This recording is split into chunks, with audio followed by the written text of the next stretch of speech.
it's me, Renee. I'm back. And as you can see today, I have another tag, another original tag. Though this is quite, in a way, a bit sad, in a way, because as of last week, Zoey's extraordinary playlist was cancelled. The creators haven't given up hope, but NBC has cancelled it. It's not going on Peacock either. So as of now, it's going on Limbo. And yeah, so this is kind of my little way of trying to shed some light on this amazing TV series.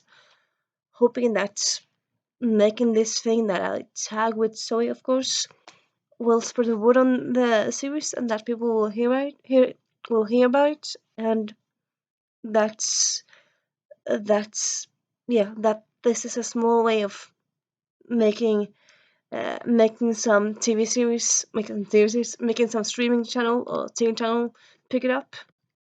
Because like when you Google stuff, everything that's has that name in it comes on Google, so hopefully this helps. And yeah, and also like just generally, as I have done before, I love to create tags that kind of surround something that I care about, so that's something that's important to me. And so is extraordinary playlist definitely is. I found it last year during like last March. I think I found it last March. That's when I like came to Norwegian TV channel, and I just loved it from the first episode. It's so full of life, so full of joy and yeah, life. And yes, of course, it's not just full of life. It's also sadness and conflict and stuff because well, every story needs conflict. But still, it's just so full of heart and joyness and happiness and and emotional, like happy emotion that just puts a smile on your face, and it's all the good stuff, and it's definitely something that's not really out that much in movies. Well, in movies actually, also in TV series nowadays. Nowadays, it seems like most TV series are either hospital based or police based or some kind of dramatic thing. Well, yeah, so extraordinary playlist is some definitely dramatic thing in there as well, yeah, but mostly it's about joy and about living and the colors of the world in a way, and yeah, it's just about a celebration of life, really. And yeah, that's not really something you see often in TV series. And but especially with this, I especially hope that it's not too late for Zoe's because it's just such an joy. I say joy all the time in this video, but yes, just such a joy of a show. In case you didn't know, maybe you didn't. Maybe you watched, maybe you don't watch Zoe. So Zoe's Extraordinary Playlist, it's actually a musical TV series. And so the thing is, Zoe lives in San Francisco. In the first episode, there's an earthquake, and after the earthquake, she starts hearing people singing and dancing. But it's just in her head. It's not real. So it's not like High School Musical thing. It's not something that everyone sees. It's just in her head. And also turns out that the songs people are singing to her are kind of like their emotions. So like if they're singing a sad song, it's kind of like they're sad. So it's kind of like they're just kind of connecting with their feelings. Well, their emotions. Well, emotions, feelings, same thing. It is the same thing, but like through their song. So I suppose in a way she has this cheating ability. She can know what people around her are feeling, but still it's not always that easy to help them. But yeah, it's kind of yeah. So every episode has two, three, four big musical numbers. There's both well, musical numbers. Not it depends on how big they are. Some of them are kind of like huge, like lots of people dancing and singing. Some of them have just one or two people dancing and singing. But still, it's just an amazing series. And so Zoe, in addition to like this musical element, she works at Sparqpoint, which is this fictional techno technical tech um tech community. Oh, sorry, tech community, tech business. Kind of, I suppose, think Apple, think Facebook in a way. the founder seems kind of like Facebook. Uh, Zuckerberg inspired in a way. But yeah, so it's also about Zoe being one of the only females in this male environment. So you have that aspect of it all, and then also from the very beginning, Zoe's dad he has a disease that makes him a less and less. Well, he's dying more and more. He's dying slowly. He can communicate less and less. So that's also a big part of this series. And of course, you have a love aspect with this. And from the first episode, she discovers that her best friend is in love with her, and like, oh, that's weird. But also there's a guy, a new guy. No, there's a guy at work that she kind of thinks, I want to be with you. So from the beginning, this slightly love triangle thing, though from the very start she's kind of not into her best friend, but he's in the background there. And so his extraordinary playlist is just filled with an amazing cast and amazing plots, and it's just such a joy, but also had such heart and it's just joyous, but also emotion and like real emotion and real world plot lines and stuff. And it's just so amazing. I really, really hope it does not get cancelled. For real, real. For real, real. That sounds so like a teen. For real, real. For real, real. You know what I mean. That I hope that it gets a second chance in another streaming service or another TV channel. Hopefully. And this will be me talking about for 6 minutes now. But yeah, also because Sonic's external playlist is kind of so my music based because of these musical numbers. I want to talk a bit about my favorite or few of my favorite songs. One of them is "Feeling Good," which often has been uh, interpreted by Dean Martin. It's been interpreted by Michael Bublé. It's also been interpreted by Muse in a more like rocky way. But yeah, often we kind of think "Feeling Good" kind of inspire like often think of the jazzy versions of that song, and it's a song with that like when I'm ecstatic, when I'm very very happy. Like for example, when I got my job 2 years, oh my god, 3 years ago now, I put this song on. I just danced around. I was just so happy, and yeah, it's just an amazing song to kind of express joy and happiness for me at least. So yeah, "Feeling Good" by all these different. Maybe it's by Dean Martin. I'm not sure if he wrote it. Maybe I'll link it down below. Link it down below. Like who's really yeah. Sorry. And also another favorite song of mine is "Love Song" by Cerberus, which is a song that's kind of like very much about like you think okay love song it's gonna be a cheesy song. No, it's about song like being telling people like I'm not gonna be the person you want me to be. I'm gonna be myself. You have to love me for me. You can't love me for someone else. And yeah, I'm not gonna write a song for you and be someone else for you. I'm gonna be myself. And it's just so it's like a kicking ass and kicking ass. It's just such kicking ass to patriarchy and to like all the idiots out there like saying like I'm not gonna listen to you. I'm gonna be me. I'm gonna be myself. And yeah, I just love that song very much. Uh, Also a third song because I don't know two is too short. Um, a third song I would say I like. I suppose for me, it's more about it's more easier to talk about favorite movies and favorite TV series and books than songs. But I still like songs. Um, a third song that I really enjoy. I should have planned this, but as usually I don't really like to plan videos that much. Um, you know what? I'm gonna go newer and I'm gonna say "You're Welcome" from Moana.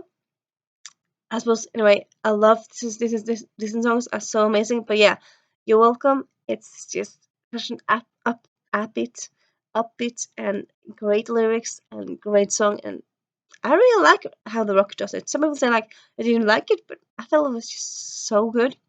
And yeah, "You're Welcome." It's a great song. And yeah, a little bit intro there. Yeah, let's start with the tag in itself. So prompt number one, the show. So is explore your playlist. The song, sorry. The show has kind of lots of joy, lots of fun, but also lots of heart. Also, like every episode and most of the episodes have kind of like this deeper, tender, sadder, more meaningful aspect to it, really. So here I'm gonna just ask you to say, pick a book with heart, but also a message. There's also some depth. It's not just happiness and rainbows and flowers, but also like some realness to it. With this one, I'm gonna go with Geeko by Holly Smale. So it's a contemporary, so in that way, and it's also like it's not contemporary, like it's not realistic way, it's contemporary way. So not people know that's difference there, but some people say like realistic YA is like books where you have people having cancer, and contemporary YA is more like romance YA. But anyway, so this one is more contemporary in the way that no one has cancer, no one dies. But at the same time, Harriet, the main character, she gets bullied, and at one point in this book, she goes to the toilet to cry because she's bullied so much, and that kind of made me cry a bit. Also, like I was just kind of remembering me being bullied myself in the past. But yeah, this book, its main message is about being yourself. Harriet Manners, the pianist, she's very smart, but she doesn't have to meet street smarts, and a lot of stuff goes on over her head.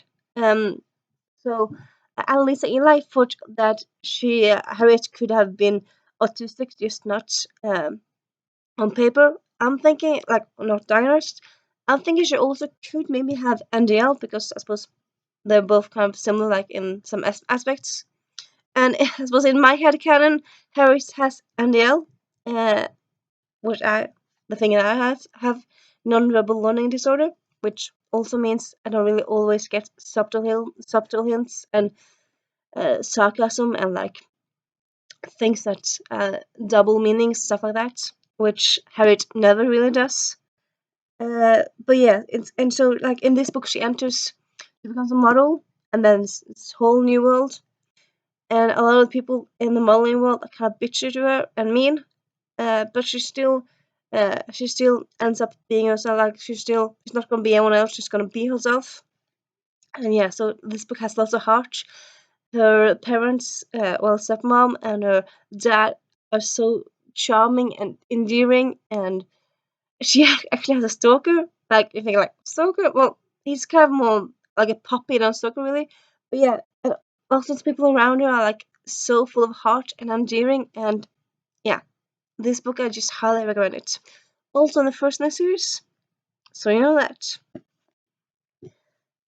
Then up next we have next prompt, Alex, which is one of the characters in the series.